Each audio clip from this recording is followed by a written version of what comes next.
Le spectacle continue, bonjour à tous les amis, aujourd'hui nous sommes le 14 juillet 2023, le Bitcoin est situé à 31 300 $, il n'a toujours pas breakout la ligne de coup de son rounding bottom, il n'a toujours pas breakout non plus la trendline descendante long terme, pour le moment il n'a toujours pas confirmé la reprise de hausse tout simplement.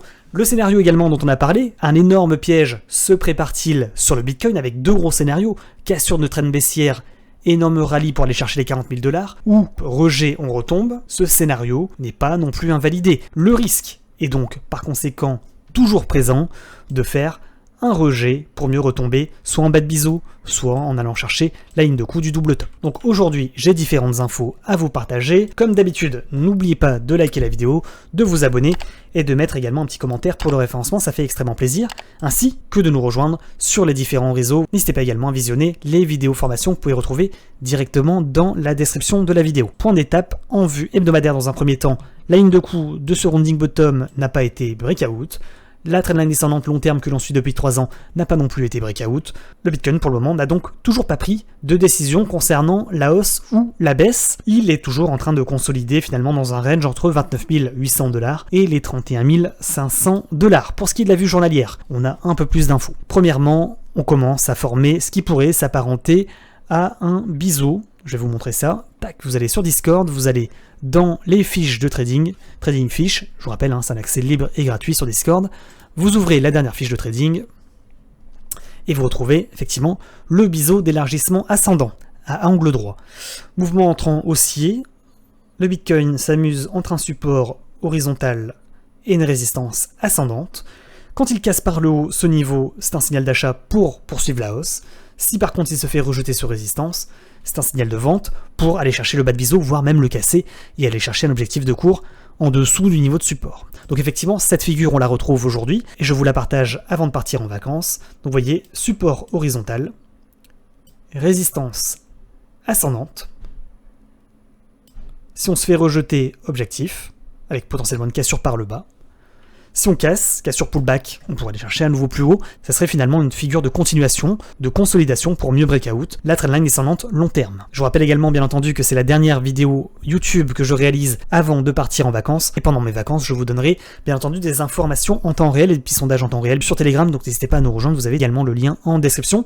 Ça me fait penser qu'on avait réalisé un sondage, vous en êtes convaincus, le Bitcoin va bientôt to the moon ou to the rue, vous avez voté, vous le voyez, 60% de personnes qui pensent qu'on va rallier à la hausse, et 40% d'entre vous qui pensez qu'on va retomber pour aller chercher potentiellement les 28 000 $. Vous voyez, on n'est plus sur du 50-50, on est sur du 60-40, et vous êtes globalement plutôt bullish, ce qui est toujours, je trouve, assez inquiétant de penser qu'effectivement, on laisse comme ça les particuliers recharger pendant un mois, on feinte les cassures à la hausse sans jamais y arriver, attention à cette éventualité de rejet sur résistance pour retomber en bas de biseau et le valider en le cassant par le bas, pour potentiellement faire un move comme ça. Fausse cassure à la hausse, dump, cassure à la baisse, on va chercher soit ce niveau, soit un niveau intermédiaire comme on l'a vu dans la fiche de trading, pour ensuite breakout dans un second temps. Ça c'est des mouvements classiques. Et on a également le mouvement inverse, bien entendu, de rejet en haut, on casse par le bas, on repump à la hausse, on vient rechercher la résistance, soit pour la breakout, soit effectivement pour se faire rejeter, et finalement former une sorte de canal descendant, et pour aller rechercher le niveau long terme.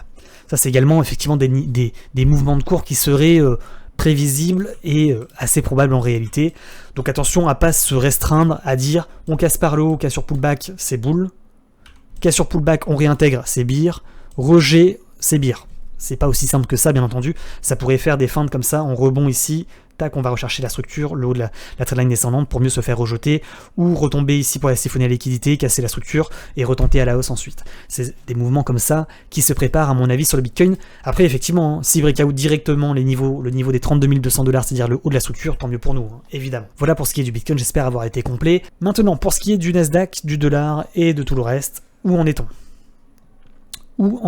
Donc, premier point, le dollar réintègre son range, objectif de cours potentiellement, le bas de canal ascendant long terme. Les gens actuellement se sauvent du dollar, et c'est la raison pour laquelle les autres actifs, les actifs concurrents, à savoir le Nasdaq, le S&P, l'or, etc., sont plutôt à la hausse, également les cryptos bien entendu, puisque tout le monde se sauve du dollar. Sur le Nasdaq, cassure de ligne de coup du rounding, il continue à la hausse, mais attention, on s'approche d'une résistance que vous voyez ici sur votre écran. Une résistance que l'on a depuis février 2021, donc attention à un éventuel rejet sur ce niveau pour retomber potentiellement sur la ligne de coup du rounding, en prise d'élan, pour mieux ensuite retenter la cassure de résistance et aller chercher l'ATH, c'est-à-dire potentiellement le plus haut historique, aux environs des 16 800 points. Concernant le niveau de résistance, vous voyez, il est situé aux environs des 16 000 points. Donc toujours dans la hausse, toujours en train de tenter le breakout, toujours extrêmement haut perché, avec bien entendu un risque de correction qui est de plus en plus important, c'est évidemment de plus en plus risqué. Également sur Capstable, premier bottom, deuxième bottom, si cassure par le bas, on va chercher le bas de canal, c'est un signal d'achat pour le Bitcoin et pour le crypto. Le niveau est situé à 9.4, on l'a déjà dit. Également un éventuel rebond sur le dernier plus bas, rebond si on repart à la hausse, ça sera un signal de vente évidemment sur le Bitcoin ainsi que sur le crypto pour potentiellement prise d'élan et redonner un signal d'achat ou casser le canal par le haut et redonner un signal de vente avec potentiellement un double bottom, tac, reprise de hausse sur Capstable et par conséquent reprise de baisse sur le Bitcoin. Vous l'avez compris, sur Capstable on est également sur un niveau pivot à 9.4 en vue hebdomadaire. Pour ce qui est de l'agenda économique, pas grand chose à dire de particulier. Pour moi c'est plutôt le 24-25 juillet avec les minutes de la Fed que ça va jouer, c'est-à-dire pas la semaine prochaine mais la semaine d'après. Pour terminer, peut-être sur les altcoins qui globalement suivent le Bitcoin et qui pourraient bien entendu être impactés si le Bitcoin devait se faire rejeter et créer un énorme dump, évidemment que toutes ces crypto-monnaies repartiraient directement à la baisse.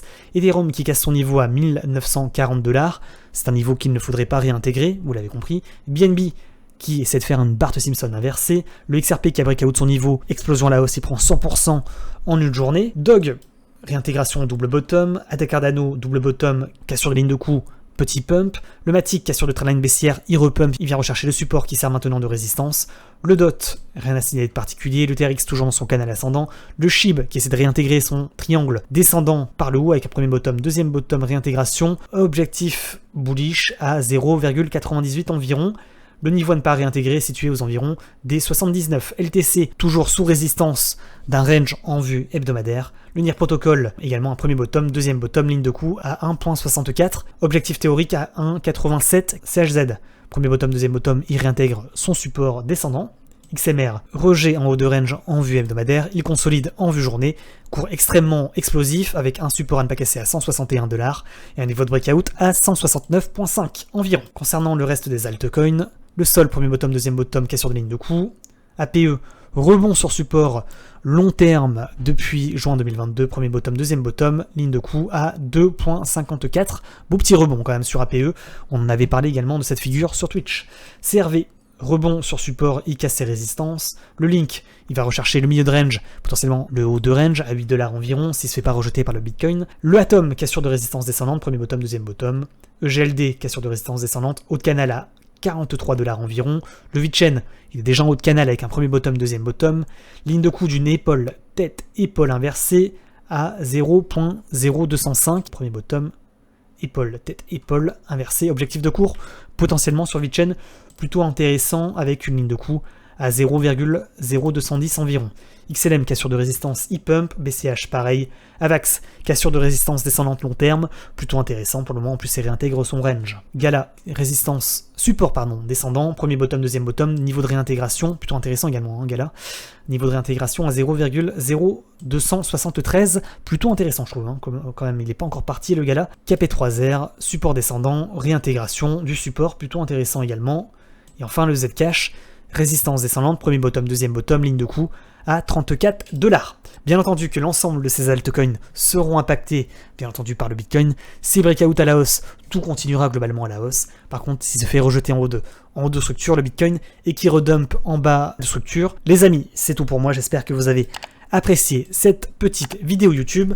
Je souhaite d'excellentes vacances, bon courage à ceux qui continuent de travailler. Je reviens d'environ une dizaine de jours. N'oublie pas de nous rejoindre sur Telegram pour les informations en temps réel et les sondages en temps réel. Et je vous dis à très bientôt, bien entendu, sur YouTube et sur Twitch. Ciao, ciao!